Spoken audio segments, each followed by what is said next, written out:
منطقة روشستر. السلام عليكم ورحمة الله تعالى وبركاته.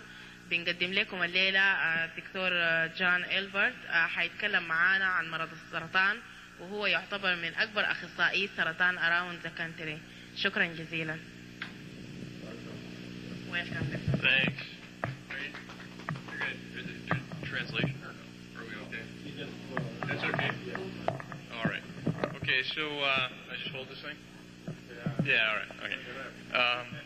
Thanks for having me here today. I want to talk to you about oral cancer. Oral cancer is an important disease for the African American community because more than whites, you suffer more from the burden of disease, and if you get the disease, you're less likely to survive treatment or survive the cancer itself. And that may be due to a variety of reasons, but I'm going to just sort of go over some basic numbers and facts about oral cancer. Does everybody know what oral cancer is?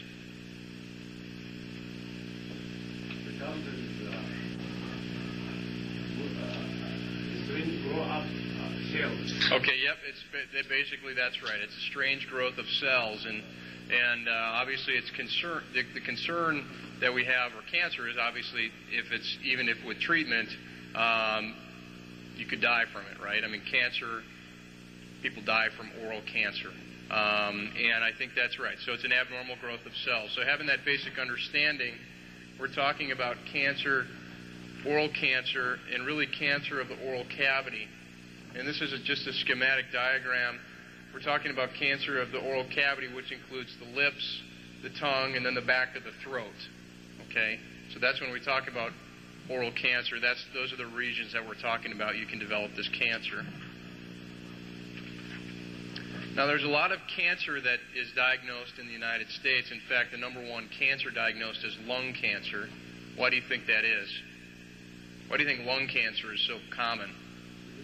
Cigarettes, that's right. So that's the reason why it's number one. But of all the cancers that are diagnosed, cancers of the oral cavity are about 3% of all cancers in males and about 2% of all cancers in females. That doesn't seem like a lot, but it turns out to be 30,000 people are diagnosed with oral cancer every year, which seems like a lot. And of those people, there's about 7,400 that die of it every year. So oral cancer is a deadly disease. That's the take-home message there. Who gets oral cancer? We see it in middle-aged people and in older individuals.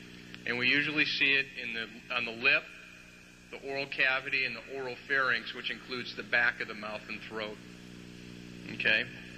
It's twice as common in males as in females. Okay? And it's strongly correlated with alcohol and tobacco use. How many know of tumbak? Yeah, everybody knows tumbak, right? Okay, well, all right. I know.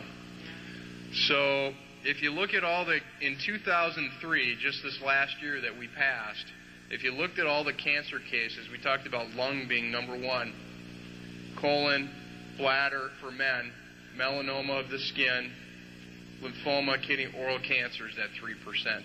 And if you look at it, it's not as common in women, obviously, but for men it's a very significant.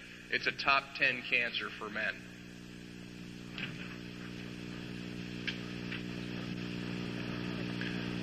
What about the incidence? If you look in the African American community, there's about 12.4. So for every 100,000 people, there's about 12 people that are diagnosed with oral cancer.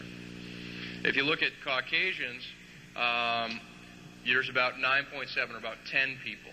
So there's roughly 5 more people in the African community than in the white community that are diagnosed with oral cancer.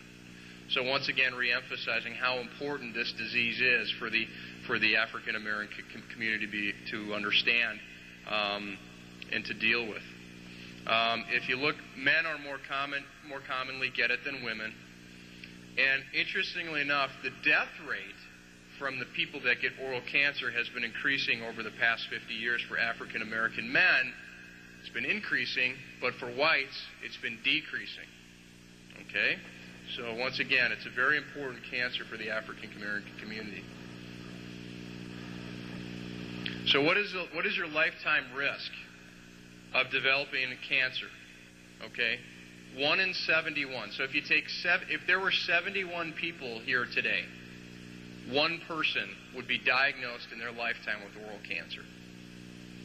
Okay, that kind of helps you put it into perspective. I'm giving you some statistics here, but this one actually is something that we can, we can make sense out of. So 1 in every 71 people.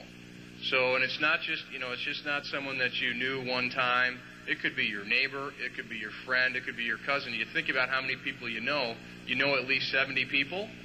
One of those people is going to be diagnosed with oral cancer in their lifetime.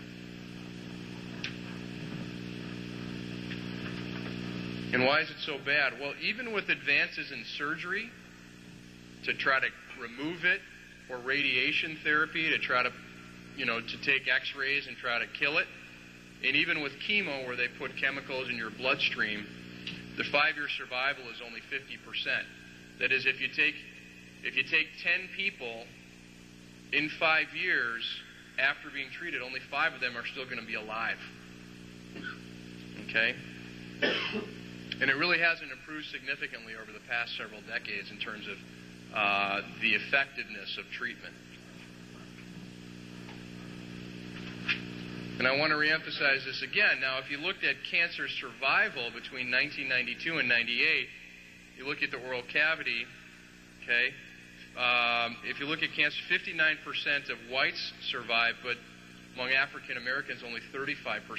There's a 24% difference between the two communities in terms of survival, okay? So African Americans are more likely to get it, and they're more likely to die of it.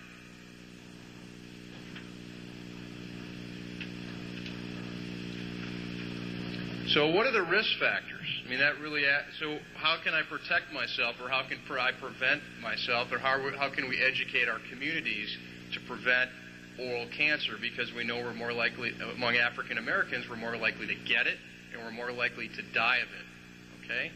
And there's no breakthrough therapy on the horizon. That is, next week we're not going to discover some miracle cure for oral cancer, okay? So there's no really new therapies coming out. So in 10 years, the survival might be just as poor as it is today. The two strongest risk factors for oral cancer are alcohol and tobacco.